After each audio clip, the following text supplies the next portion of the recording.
Olá, está no ar o Redação Novo Tempo. E a gente discute no programa de hoje sobre os ataques criminosos no Rio Grande do Norte. E também sobre como o ensino integral ajuda a reduzir a desigualdade social. E entra em pauta ainda o caso do médico que debochou de um paciente nas redes sociais. Tudo isso e muito mais você acompanha agora no Redação Novo Tempo.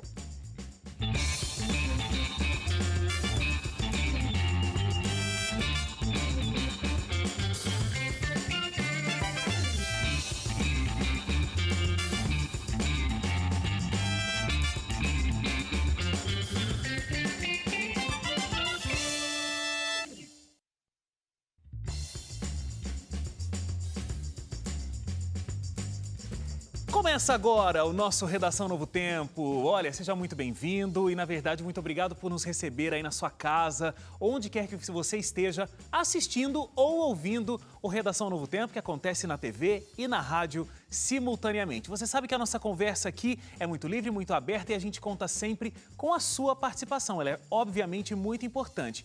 E você interage com a gente através do novotempo.com/jornalismo, facebook.com/ntjornalismo e você encontra a gente também no Twitter e no Instagram, no @ntjornalismo. A nossa discussão aqui acontece todas as semanas com esses nobres debatedores das atualidades. Nossa, Hélio eu me senti uma Moura, mosqueteira agora. tudo bem com você? Tudo certo, um abraço Hélio para quem Moura. está acompanhando a gente. Praticamente um paladino da notícia, né? Do jeito que você apresentou ele.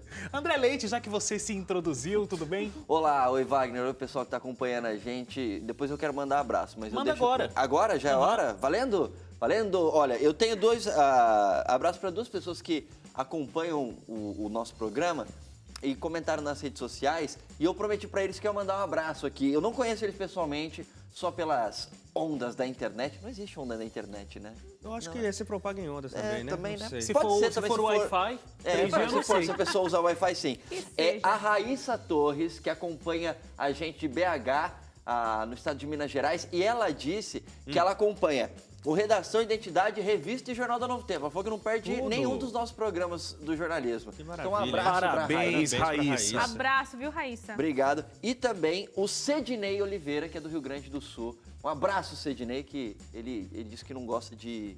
Como é que chama aquele negócio que gaúcho gosta de tomar? Chimarrão. Chimarrão. Ele disse que não gosta de chimarrão. Então, um abraço pro Cedinei, que é um gaúcho que não gosta de chimarrão.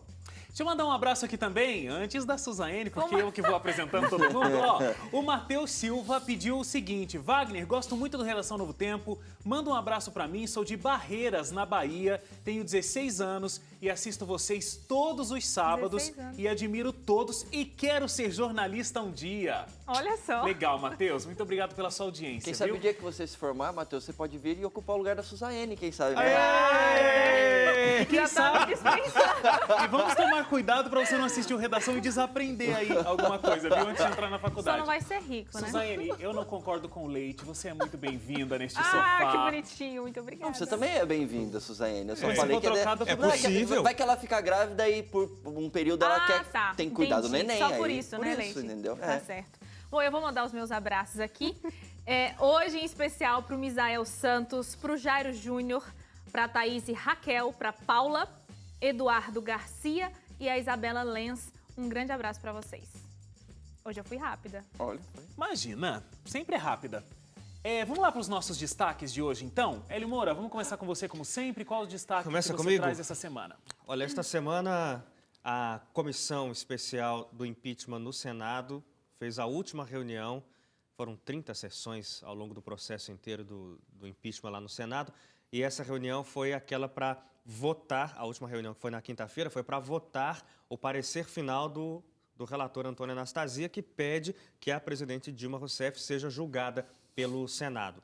Então, ainda não é o fim ainda do processo. Agora, esse mesmo relatório, agora na terça-feira, vai para ser votado no plenário do Senado e se a maioria simples, só metade mais um, dos 81 senadores, 42, né?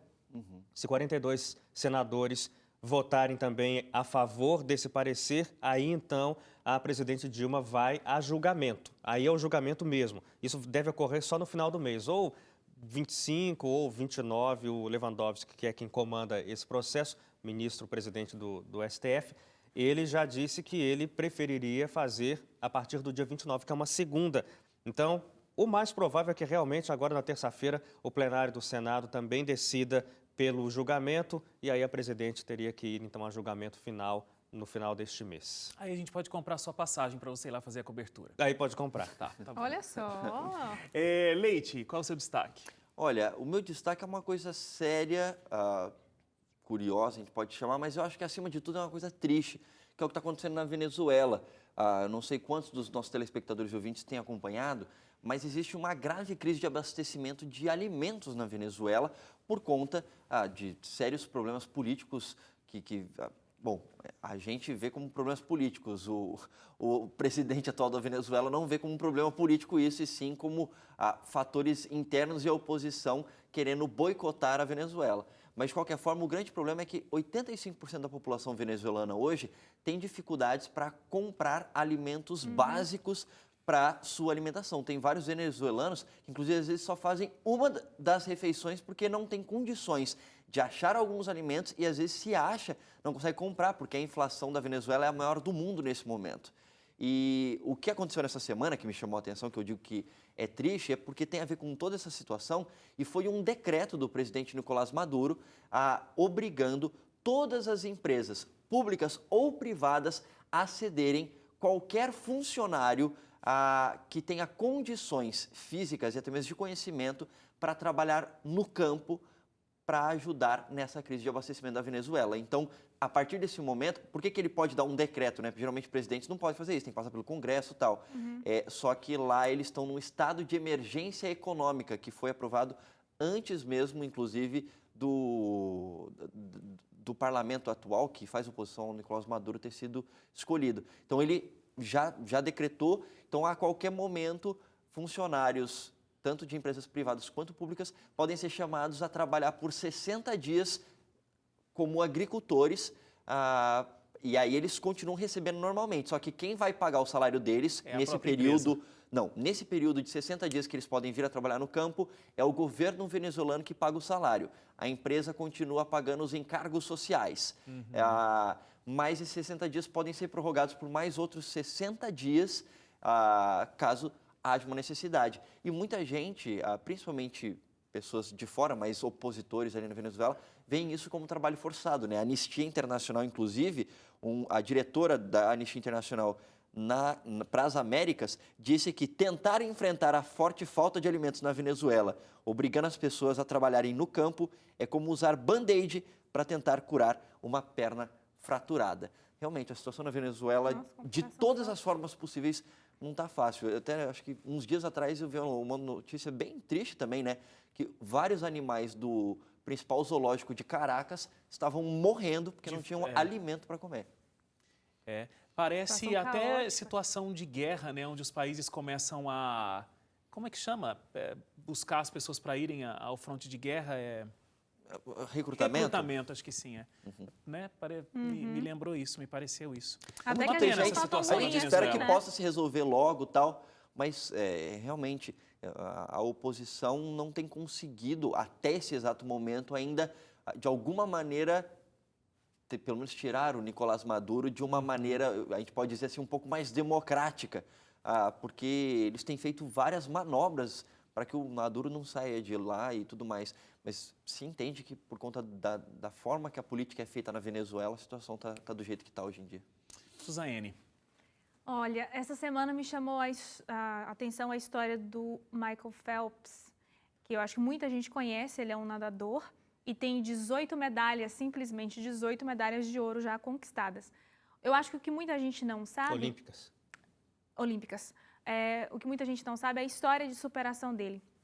É uma história bonita, apesar de trágica, porque como ele teve, né, ao longo da vida, uma relação delicada com o pai, isso ocasionou alguns problemas, inclusive depressão. Esse vídeo foi divulgado, da história dele, muito bem produzido a propósito, e conta isso, porque por mais campeão que ele estivesse, né, ou que seja, porque ainda é um campeão, ele enfrentava essas crises, assim, de personalidade, existência, enfim, tudo que a depressão pode causar. E ele chegou realmente no fundo do poço. Ele chegou a se aposentar e depois disso foi curtir a vida, como ele imaginou que pudesse ter essa liberdade. E realmente ele chegou no fundo do poço a ponto de querer se matar, de tirar a própria vida. Alguns amigos ali o ajudaram, inclusive um atleta que eu esqueci, é jogador de alguma coisa que eu esqueci, o ajudou a sair dessa depressão. Ele foi se tratar, que era o que ele tinha resistência, né? E medo de encarar essa realidade. E ele se reergueu. Se reergueu e agora vai vir jogar, acho que já chegou no Rio de Janeiro, que jogar? Vai vir para poder competir nas Olimpíadas. E ele mesmo dá entrevista nesse vídeo, né? E conta realmente essa superação. Inclusive, hoje se dá muito bem com o pai. Eles refizeram a sua relação. E por que isso me chamou a atenção? Para ver que, assim, qualquer pessoa, até mesmo um campeão muito bem-sucedido, a gente está na época das Olimpíadas, né? Pode realmente chegar no fundo do poço. E o pior, eu acho que nem é isso. O pior é a gente não ter a coragem de se reerguer. E ele teve, ainda mais sendo uma pessoa bastante conhecida. E o que eu achei legal também é que o jogo, assim, esporte, né, de maneira geral, eu acho que é muito positivo na vida das pessoas. Tem essa história de superação e eu achei muito bonita a história dele. Vale a pena você ir de casa procurar na internet o vídeo. Muito bem. A gente vai para o nosso primeiro tema de debate aqui hoje. Desde o dia 29 de julho, o Rio Grande do Norte vem sofrendo uma série de ataques criminosos em diversas cidades do estado. Carros, delegacias, postos de gasolina e órgãos públicos foram depredados, além de dezenas de ônibus que foram queimados. Segundo o governo do estado, os ataques estão sendo comandados por detentos. Os ataques seriam uma retaliação após colocarem bloqueadores de celular na penitenciária estadual de Parnamirim, na cidade de Natal. No último domingo, o presidente em exercício, Michel Temer, atendeu a uma solicitação do governador, o Robson Faria, e autorizou o emprego de 1.200 militares para auxiliarem no combate aos ataques criminosos no estado. É o seguinte, não foi feito nenhuma retaliação aos presos, nenhum preso foi usado de violência, maltratado, não foi tirado nenhum direito dos presos, foi colocado algo numa torre que bloqueia o sinal de celular na penitenciária. Eles já não deveriam ter celulares ali na penitenciária. Eu acho que isso é o mais assustador. E eles estão fazendo essa retaliação porque agora eles não podem mais falar no celular. Essa situação lembra muito o que aconteceu faz uns 10 anos, em 2006, eu não sei se vocês se lembram, aqui no estado de São Paulo, com o PCC, o primeiro comando da capital, que é a sigla, né, que é o grupo de criminosos organizados, que por conta de retaliações que tinham sido feitas a vários líderes do tráfico de drogas aqui em São Paulo, e alguns dos líderes, inclusive, tinham sido mudados de penitenciárias, etc., o PCC começou a criar vários focos a gente pode falar assim, de ações terroristas em diferentes cidades do estado de São Paulo. Não sei se vocês lembram disso. Sim. Então lembra muito o que aconteceu em 2006 no estado de São Paulo, o que está acontecendo agora no estado do Rio Grande do Norte, porque eles estão queimando ônibus, carros, fazendo ataques a delegacias de polícia, órgãos públicos e outros também, exatamente como retaliação olha, vocês estão atrapalhando a gente fazer o crime organizado dentro das penitenciárias, colocando esses bloqueadores aqui de sinal de celular. Vocês vão ter que fazer alguma coisa para parar isso. Então, eu não sei exatamente qual palavra usar, mas eu acho que assustador e até mesmo... Uma guerra quase, né? Não, mas eu queria dizer o impacto que isso causa em mim, sabe? Eu acho que é um pouco surpreendente até, porque apesar de você saber que existe uma certa liderança criminosa com influência na política, em meios jurídicos e tudo mais, quando isso acontece, escancara ainda mais a realidade, né? Você fala assim, puxa, os caras estavam conseguindo comandar o tráfico de dentro das prisões lá no Rio Grande do Norte até esse momento, e agora que não dá mais, os caras estão falando, vocês não vão deixar a gente voltar a fazer do jeito que estava acontecendo?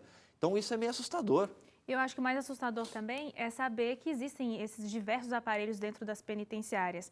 É claro que, mesmo que existam regras e fiscalização, sempre vai haver uma brecha, alguma maneira de se fazer. Mas o que dá a entender pela rebelião ser tão grande é que existem inúmeros aparelhos lá dentro. Então, assim, como é que fica a fiscalização? Por que esses aparelhos estão lá dentro? Tudo bem que agora eles estão tomando uma medida, já que não conseguiram controlar, de bloquear. Outra coisa que me chamou a atenção é que já é uma zona de conflito.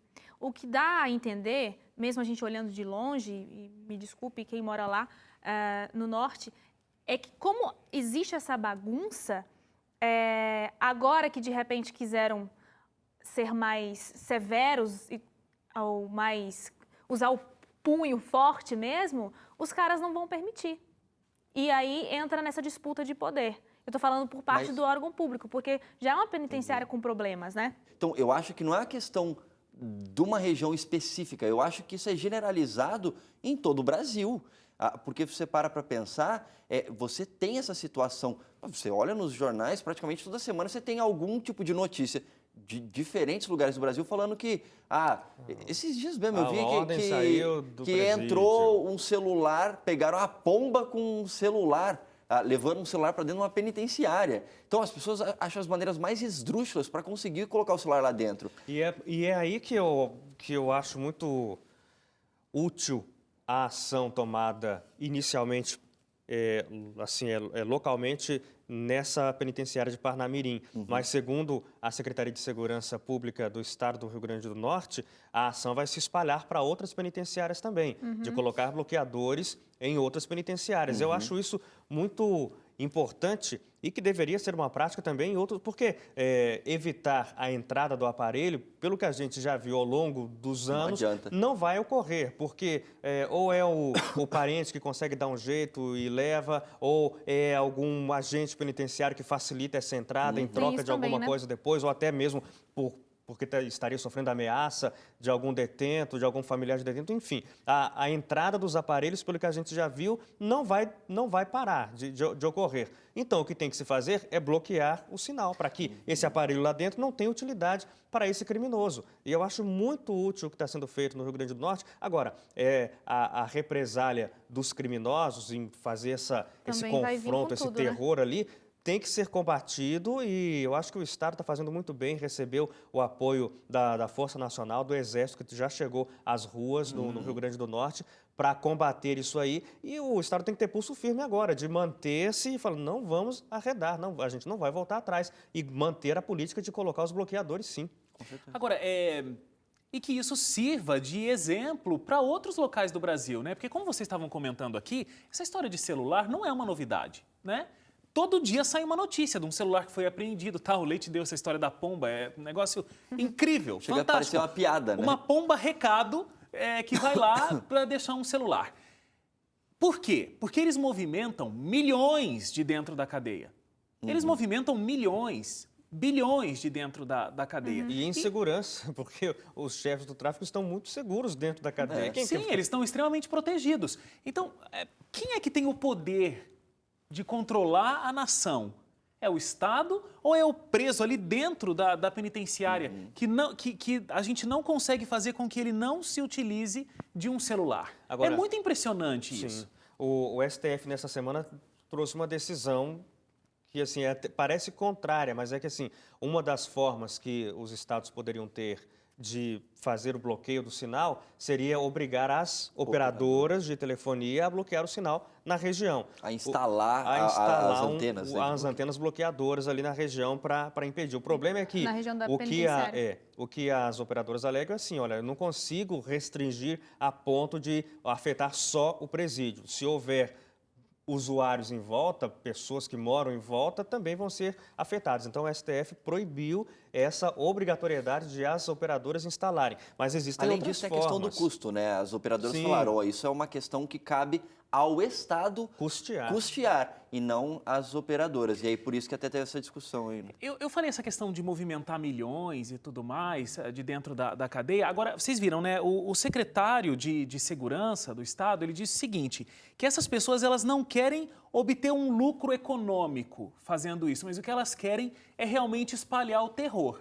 Medo. E eu lembro, espalhar o medo. Eu lembro que a gente estava tendo a nossa reunião de pauta sobre esse programa e a gente comentava, né? É uma forma realmente de terrorismo que eles estão fazendo.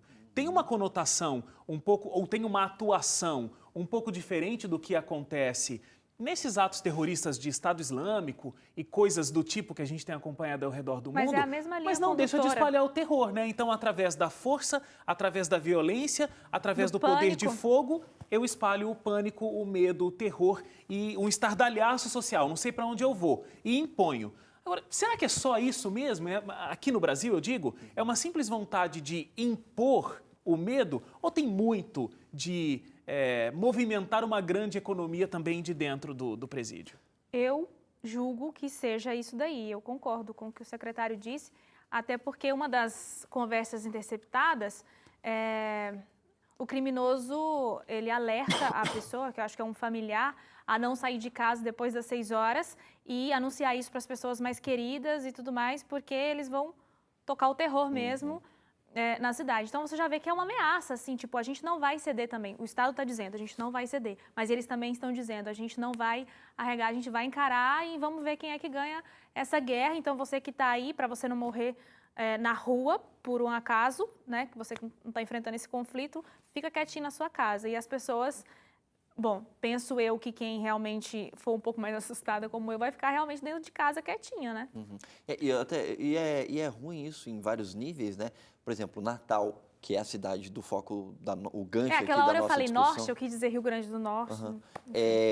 Ela é uma cidade que tem muitos turistas, né? Uma cidade Exatamente. linda. Eu conheço muita gente que tem amigos que já moraram lá e falaram assim, olha, é a melhor cidade que eu já morei em toda a minha vida, porque basicamente você mora numa cidade onde as pessoas vão passar férias, né? E aí eu tava vendo umas fotos nessa semana, uma das principais praias, que é perto de um lugar que tem uma duna muito conhecida lá em Natal, tava vazia a praia. Lógico que durante a semana tem menos gente do que no final de semana, mas sempre tem muita gente ali. E tava vazia, por quê? As pessoas estavam com medo de estar ali, de repente sofrer algum tipo de ataque e tudo mais. Então, esse tipo de ação, que a gente pode classificar como terrorista, ela busca única e simplesmente colocar a questão do medo e tentar medir força entre criminosos e Estado. E é o momento, como o Hélio falou, de o Estado falar assim, olha, quem manda aqui sou eu, entendeu? Agora, até que ponto vai conseguir falar quem manda aqui sou eu é o que a gente vai ver. Mas até esse momento é o que o Estado do Rio Grande do Norte, junto com a Força Nacional ligada ao governo federal, tem tentado fazer, né? Essa medição de força, a tendência é que o crime seja sufocado, porque por mais organizado que seja o crime organizado, a organização de um Estado é muito superior. A força policial, a força militar, com o apoio inclusive da Força Nacional, é muito superior. E ainda tem a vantagem de, por exemplo, nesse presídio Parnamirim, e segundo o secretário de Estado, isso vai se espalhar para outros, os chefes, os comandantes do crime organizado que estão detentos vão, pela tendência, perder o contato com os seus comparsas. Então, a força da organização a tendência é que seja enfraquecida, para que isso avance. Eu acho que seu pensamento está certíssimo. Agora, isso se a gente falar desse tipo de força palpável. Agora, se a gente falar de um poder de influência ou, de repente, até algum tipo de corrupção... Discipulado. Não, até algum tipo de corrupção, de repente isso pode enfraquecer o poder do Estado. Até agora, como até você elogiou, o Estado tem agido de uma forma muito corajosa e tem ido avante para conseguir tirar isso. E tomara que continue, porque realmente a força do Estado é palpavelmente maior. Agora, que a influência e a corrupção advinda de um possível dinheiro que o crime contém, que o crime possui, possa não influenciar negativamente isso, né? É como o Hélio comentou, se os caras não recuarem, a gente entende que eles estão fazendo o serviço correto. Agora, realmente, se E você estrutura para isso, eles têm mais do que o crime. Agora, se a gente começar a perceber que eles estão voltando atrás de algumas decisões que, de alguma maneira, fazem com que o crime organizado esteja diminuindo no Rio Grande do Norte, aí você vai olhar e pensar duas vezes, opa, por que os caras estão voltando atrás? Se estava dando certo e, inclusive, os criminosos estavam fazendo retaliações para reclamar. Então, a gente espera que continue assim. É um bom exemplo, né? A gente geralmente fala de muita coisa ruim, isso que está acontecendo ali apesar do terrorismo envolvido... Fala um bom exemplo de administração. Você disse. da questão pública, né? Você está vendo que a coisa está funcionando de combate ao crime organizado. Muito bem, então a gente vai fazer uma parada agora para o intervalo. Na volta a gente discute sobre como o ensino integral pode ajudar a reduzir desigualdade social. Daqui a pouco, a gente volta em instantes.